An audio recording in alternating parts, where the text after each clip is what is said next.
Okay, let's dive in. So hello and welcome. My name's Steve Nobel, and today I'm speaking with Padma Aon Prakasha on Shiva's hologram, the Maheshwara Sutra. I've been practicing, so I got that right, hopefully.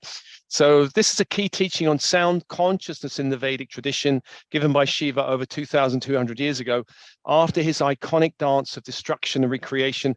And this book translates ancient wisdom into contemporary relevance and practice through quantum physics, sacred geometry, the union of masculine and feminine, Shiva-Shakti, and the wisdom of India's greatest masters. Now, Padma is a wisdom author. He's written 9 books, I think, including his latest one, Shiva's Hologram. He's a vibrational media creator, a visionary pioneer and public speaker who draws ancient wisdom and modern science together. And his website is padmaaon.com. I'll put a link with the podcast. So, hi, Padma. Hey, Steve. Great to see you. Yeah, nice to see you again. You're all in white, very saintly. You look very... Why? Because you've written about different subjects. You know, you've got a book on Christ, you've got a book on Egypt, you've got a book on masculine and feminine. What brought you? I know, you know, it's probably the tradition you're in, but what made you write about this? Well, it was a very profound moment in my life about 20 years ago. A scholar, colleague, friend of mine, Peter Harrison, who used to run Golden Square Books and then went on to Watkins Books in London. He's one of the world's preeminent metaphysical bookstores. He became a friend of mine, and we met in a very synchronous way. He became a friend of mine. I used to go around to his house for lunches and hang out with his family. He had a very dry sense of humor, and so we used to really get on like a house on fire. We used to have really good times together. But he was also a very renowned Sanskrit scholar and written a book about the roots of Sanskrit and so on. So one day, very casually, in his very Peter way, very casually, he just slipped me a copy of this book called The Sounds of Shiva. And I said, what's that? And he said, this is one of the keys to the whole Vedic tradition. And I've written a commentary on it. And I said, wow, that sounds really interesting. He said, here, have it. I was like, oh, great, thank you. So I went back home and started to read it. And the moment I opened the book and read the first verse, my whole body on a cellular level started to vibrate. And I just started to go into this blissful, ecstatic state. And I just realized instantly in that moment, I had to write this book. And I didn't even know what the book was about. I'd only read like literally the first 2 lines of the very first verse of the sutra and the translation in English. And I just knew, I was like, yep, I have to write this book. This is part of my dharma. This is part of my soul purpose. There was absolutely no question because every cell in my body was humming and tingling. I was just in this, I was just totally in light. And so it's taken me like 22 years. All right, 22 years, yeah. Complete this book because it's like, it's a mammoth book. It's like Shiva's theory of everything. You know, the holy grail of all physics, all sacred traditions, all religions is to work out what the universe is. Why is it here? Who are we? Who created this? How is it being created? What do we do with it? And so the Maheshwara Sutra explains exactly that. And it's only been kept within Shiva, the Shaivite tradition in India for the last at least 2,200 years. So it's never really been released to the Western world until now. And it's never really been kind of contemporarily translated, i.e. put into modern day language that, you know, most people can understand. So it was a really life-changing, mind-altering, cellularly enhancing moment that was, you know, a lightning moment. When you have those lightning moments in your life, like bang, you know something totally without having known anything about it before. You just know something totally that this is yours to do and this is why you're here to do it. Wow. Is Peter still around? Because I remember Golden Square Bookshops. It's not there anymore, obviously, but is he still around? No, Peter passed away a few years ago. He was almost 90 when he passed. Oh, okay. Peter Harrison was really old school Sanskrit scholar, very, you know, very clear in what he did and very humorous and and very beautiful in that. But yeah, sadly, he passed away. Okay. Now, having a look at this book, can I ask you, is it written for someone familiar with the Vedic tradition, or is it for anyone really interested in understanding the spiritual journey? Both, I would say. You know, anyone who's really interested in the theory of everything, how everything works, how everything is created.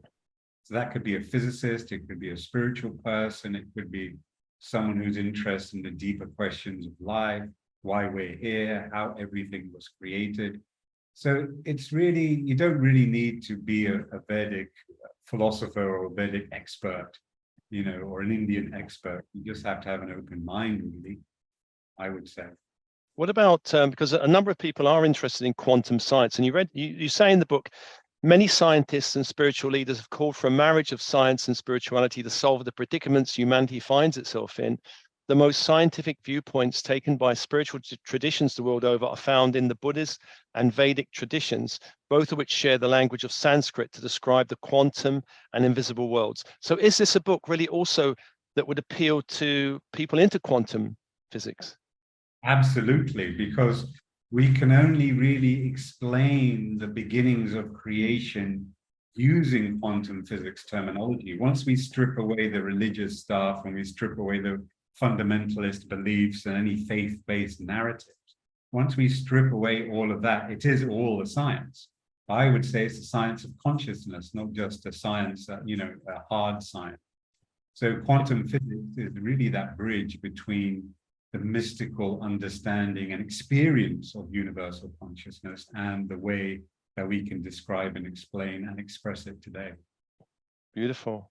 Now, let me ask you about Sanskrit, because you do talk about Sanskrit. There's something I find very beautiful and magical about languages such as Sanskrit, you know, and you say since Sanskrit is an experiential, fluid and felt language, bringing one into the direct experience of what is being communicated. And then you talk about in the book about the phonetics of Sanskrit having roots in the energetic points of the body, and chant in Sanskrit stimulates these points. Can you say something about that? Yeah, see, most people don't understand how mantras work. So mantras and sound healing, it's not just about just saying a mantra and hope for the best. You know, there's a whole science behind mantra of how you say it, and also where in the body that sound resonates to, and also where in the light body that sound resonates to. So you could just say a mantra and you could have some effect. But then if you put that particular sound, one of those sounds or two of those sounds, into different chakras or into different parts of your light body above your crown chakra, soul star chakra, sun chakra, and so forth, you actually access the full power of that sound. And that sound then goes into the universal vibratory patterns or quantum matrices that create the vibrating strings of the universe. So actually doing mantras in Sanskrit and in other sacred languages like Aramaic, which was Christ Yeshua's language, and ancient Egyptian, of course, and other sacred languages as well, all of them share the same patterns and all of them share the same science behind them. So mantras and sound healing are become very well known in the last 5-10 years, but most people aren't doing them correctly because there's a whole science behind it, and there's a way to do it in different stages as well. So kind of the Shiva's Hologram, the Maheshwara Sutra book, talks about this in great detail. And also, most importantly, I find in the workshops and courses I do, that then I help people to go into those states of consciousness, to have those experiences of pure consciousness, of them being a totally vibrating being, not even a person, we're just a vibration. And so that's really where this book is pointing towards, is having that direct alchemical transformative experience. So looking at the book, it looks like you describe this process, but you also take people into exercises using sound, mantras, and you also kind of weave sound with elements and sacred geometry. Can you say something about that? Every sound is a geometry, and every geometry is a sound. So, for example, if you're meditating on a certain geometry, that will have a series of sounds to it, or a mantra. Now, if you get that mantra right, you will some experience. There is no doubt about that. And it's the same with the sound. If you say a mantra correctly, you'll be able to, if you're clairvoyant, see the geometry of it. So sound and geometry are actually the same thing. There is no difference or separation between it. But in all the ancient sacred traditions, they used to meditate with them both to really accelerate their spiritual development and evolution. So for example, you'd hang a huge sacred geometry on a wall and have a group of people or even a single person meditating on it in a particular mudra that mandala or geometry would be. And then you'd be sounding the exact sounds of that geometry. So basically everything in your nervous system and your sensory apparatus would completely align. So everything you see is what you hear, and everything you hear is what you see at the same time.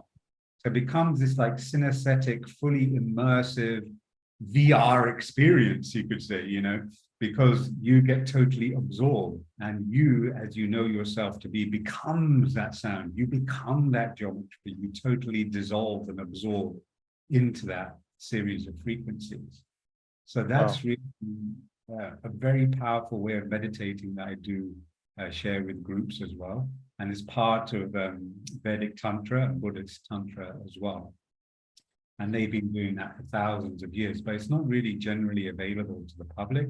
But I'm making it available to the public because it really accelerates exponentially your spiritual path. It opens up the chakras, it opens up the light body, it opens up your mind, it opens up your nervous system.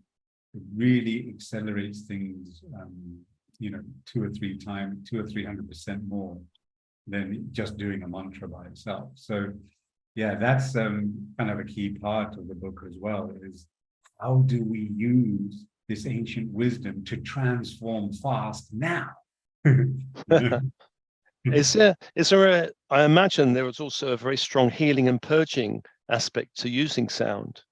Yes, there can be. It depends how you use it. So in the Maheshwara Sutra, there's 42 sounds that are said by Shiva to have created the universe. So there's 42 building blocks to creation. So if you're weak in a certain part of yourself or in that part of the creation, you can then use that sound or a series of those sounds in order to align yourself or tune yourself into that vibration that you're weaker in. And if you're weaker in a few different areas, you can combine those sounds to create your own mantra, which is something I really like about this, because you can make your own mantra. Once you identify, okay, I need to get better at this, I need to get better with a certain aspect of my mind, or I need to get better with a certain aspect of one of the chakras, or I need to get better in harnessing my sexual energy and refining that, then you can just do the sound and the movement for that, and that will do it for you in a very precise and, I like to say, a light engineering kind of way, like a light. So you actually get to tap into that vibrating light matrix that you are, or the parts that you've forgotten about, let's say, and entrain yourself back into that original pure vibration. Wow, amazing. I think in the book I read, it can help develop our understanding of the quantum universe and the true nature of reality. It can help us build a quantum civilization. I was really intrigued by that, in virtually all fields of endeavor, from technology to spiritual, from linguistics to advanced communication abilities to sonic consciousness, health, healing, mindfulness, and yoga. What do you mean when you say it can help us build a quantum civilization? So a quantum civilization is a civilization based on the laws of the one, on unity consciousness, rather than dualistic consciousness, me versus you, or competition, or let's make more money and screw other people kind of consciousness. Greed and profit-driven materialistic society that's working against each other rather than all working together for one common good that will basically elevate and expand everyone. So that's a quantum civilization. And a quantum civilization will use quantum technology. So with the recent developments in AI, with ChatGPT-4 and a whole host of related programs, and then the advent of quantum computing, which is upon us right now, we can actually become like gods And that is the promise of it, but it's also can be very destructive as well if we're not using it in the right way. So what's missing from all these apps at the moment, both in quantum computing and AI, is a unified language.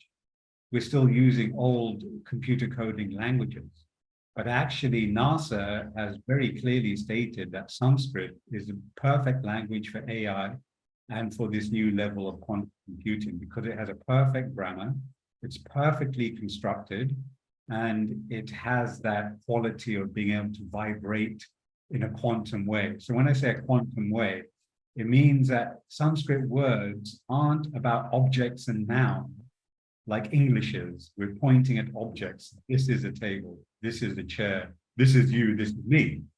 Sanskrit words don't do that. They point towards the qualities of and energies and vibrations of things and the meanings of that, rather than a solid object itself. So it's like a multi-dimensional language.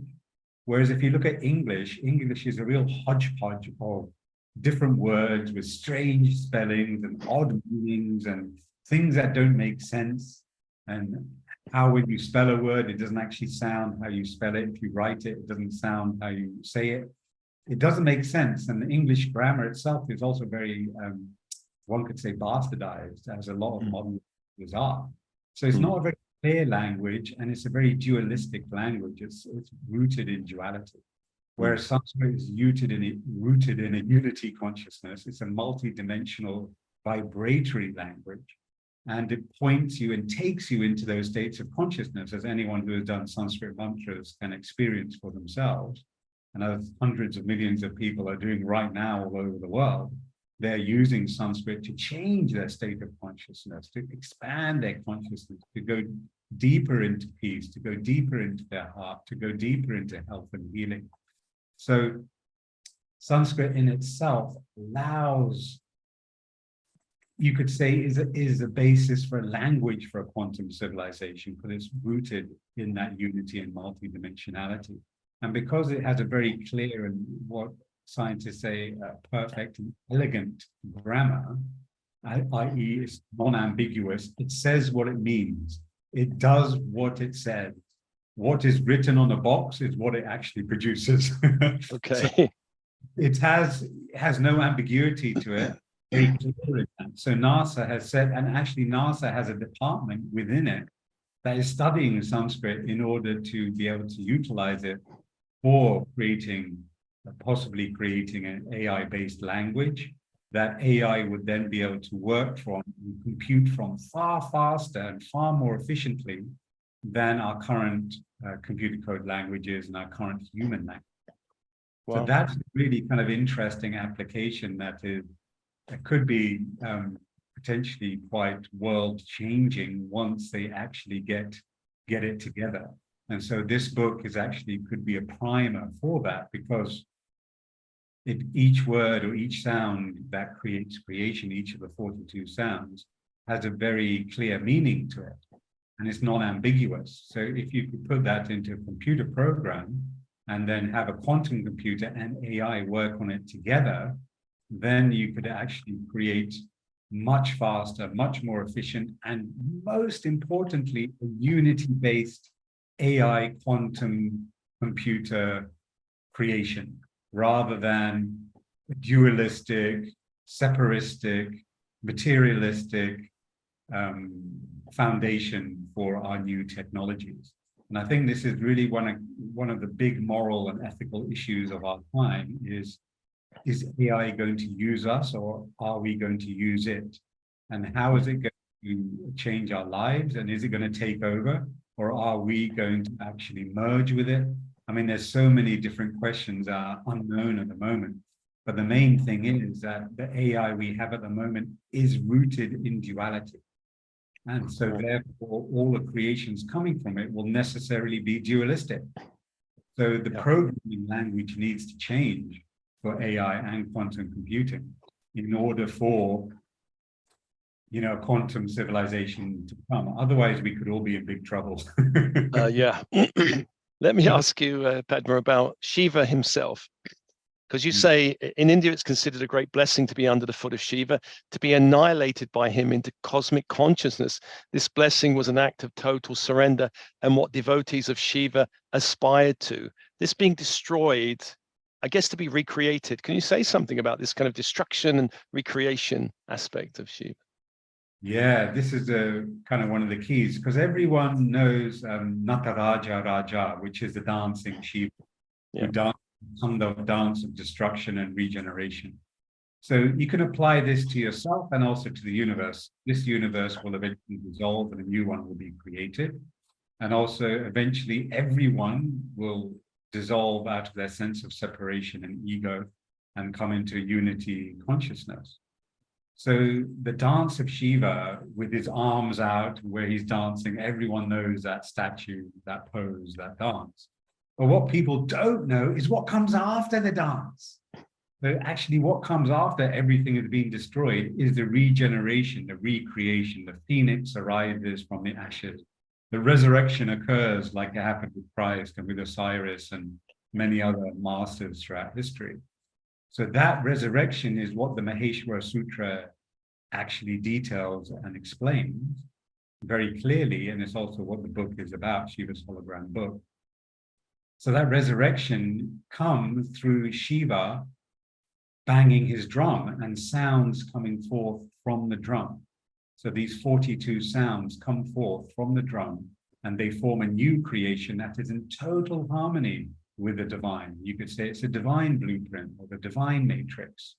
And in order for the divine matrix, the divine blueprint to manifest, the old, corrupted, ego-driven, materialistic, distorted matrix has to be destroyed. You can't have both at the same time.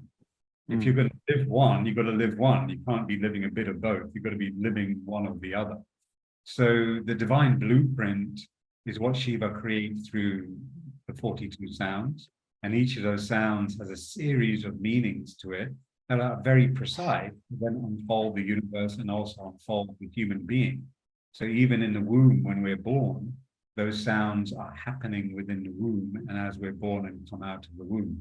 And actually in the book, I show very clearly how the different organs in the fetus are formed, how the geometries of the fetus are formed through the sounds, and then how we are created as human beings through this process of sound vibration. Wow. Finally, I want to ask you, because I see you're doing an online course, really, that the Shiva's Hologram course. Can you just say something a little bit about it? I guess it's exploring all of these 42 sound vibrations, isn't it? Exactly. And it's very experiential. So the book gives a whole background and the meanings and quantum physics and the spiritual meanings and the basis of it all. But then the course is actually, how do I experience this? So it's really a series of 9 transmissions over 9 weekends where I take the group into each sound and into that part of their body, light body, and then also how to use that sound within the body and the light body and how to make most of it using the science behind it. So the course is really, it's very experiential. I don't really talk much about it. People should have read the book beforehand, but we just dive straight into the sound healing.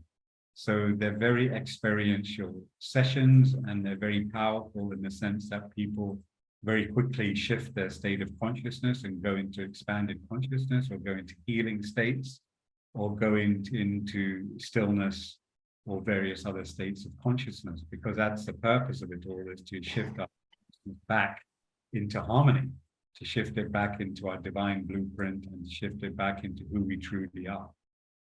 Fantastic.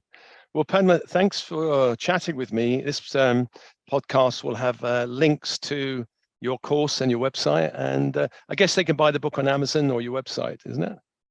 Yes, the book is on my website at the moment, but it's released worldwide as a paper book in late September. So it should be at most good bookstores all around the world.